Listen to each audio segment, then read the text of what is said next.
Voters in Colorado and Washington became the first in the nation to legalize the recreational use of marijuana.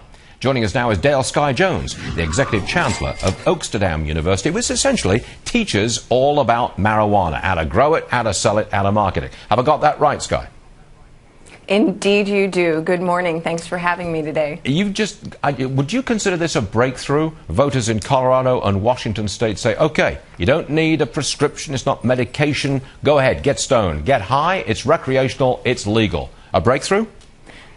Well, I think this is honestly, Stuart, a breakthrough for all the citizens in the United States. Think about this for just a moment. Up until the other day, any police officer approaching any adult with any amount of cannabis or even just the smell of marijuana treated that marijuana as contraband. Now it's considered a commodity.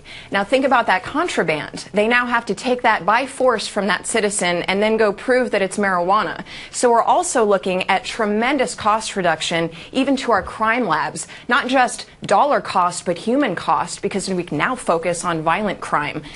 Rape kits can now get gotten to because we're not focusing on proving that little bag of green stuff is marijuana. So to you, in principle, it is a breakthrough. I think you've expressed that very well. Now, I've got a couple more questions. Indeed. What are the feds going to do? Because cannabis is still illegal under federal law. And the feds have gone around California busting up medical marijuana offices. I mean, the feds have stepped right in. Do you think the feds will step into Colorado and Washington state?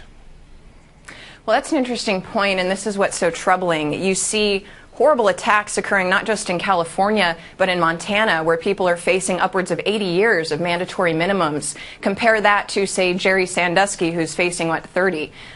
When you look to these states that now have this opportunity to commoditize, we can tax and regulate this. The feds are going to react in some way, shape, or form, but they don't have the ability to react to everything. It's going to be selective prosecution, where a few key players are made examples of, much like they have been thus far. But keep in mind that over 98% of all of the cost to enforce this failed marijuana prohibition is taken on by the states, and those two states don't have to pay for the feds' folly anymore. I don't want to get into the rights or the wrongs of legalization. I got a couple of almost technical questions. Is it true that the strength of marijuana, I believe it's called the THC content, has it gone straight through the roof? Because you guys in your labs have been making a very potent strain. Is that true?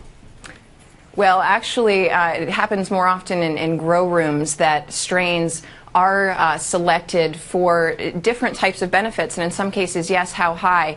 But it's a lot of urban myth. The reality is they tested Mexican ditchweed 30 years ago and compared it to indoor hydroponically grown strains. You still had Maui Wowie in the 70s, Stuart, and if they had tested that, it would have tested similarly to what we have today. Don't get me in trouble, young lady. Don't just say, you had Maui Wowie. Don't say that, okay? Don't get into that. Now, so it is true that that weed is more potent. I mean, that is true, isn't it? It's more available. The truth is that more potent cannabis is available, but the truth is they smoke less. You ingest less of the more potent cannabis. I'm told that some guy in a lab, and I think it was in upstate California, Humboldt County, created a seed, and it was the super seed, and this thing was like 30 times more potent. The weed that you got at the end point was 30 times more potent. This super seed, I think he sold for like $50,000. Is there any truth to that whatsoever? I would say that if it's not urban myth, then I'd like to meet that guy and sell him a bridge, because the way that cannabis works is sexual, just like humans. Stuart, I'm about to get you in trouble again. It needs a male and a female to make that seed. And so unless you are cloning a plant that is already known, you have no idea what that seed is going to be. If you go plant an apple, a Macintosh apple, you're going to get a crab apple at the end, and you don't know what that seed is going to produce. We're going to leave it right there, Dale Sky Jones. But look, it's very interesting. And I hope you can come back to Oaksterdam University one of these days and learn more about what we're talking about. Look, I think it was very interesting that you say that it's a breakthrough in terms of principle in Washington State and Colorado, and I think you're right on that. Dale, thanks for joining us. Indeed, it's the costliest war we've had, Stuart, in the last 4 years. You always get that last word in there. Very good. We'll see you soon, Dale. Thank you very much.